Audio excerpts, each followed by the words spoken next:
The Phoenician Scheme est une relecture du film d'aventure par Wes Anderson, et ma foi, c'est plutôt sympathique. C'est un film andersonesque pour le pire, et cette fois-ci un peu pour le meilleur. Wes Anderson se répète inlassablement. I suppose I'm moved by this absurd performance.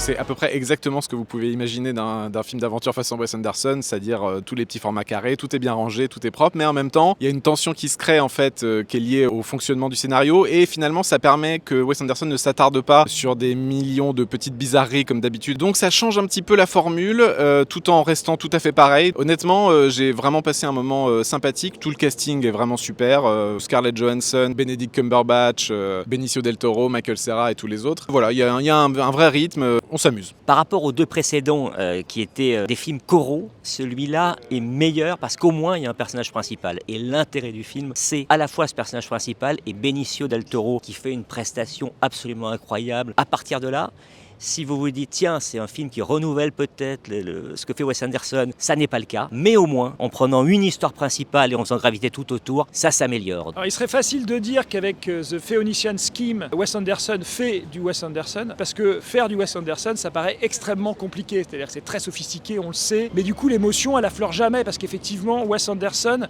prend un parti pris presque à chaque fois de se mettre à distance de cette émotion. Et ça, on aimerait justement qu'il change de politique. Il serait facile aussi de dire que The Phoenician Scheme est un film politique. Facile parce que c'est pas tant le sujet en fait qui fait un film politique, c'est plutôt la façon dont il est fait.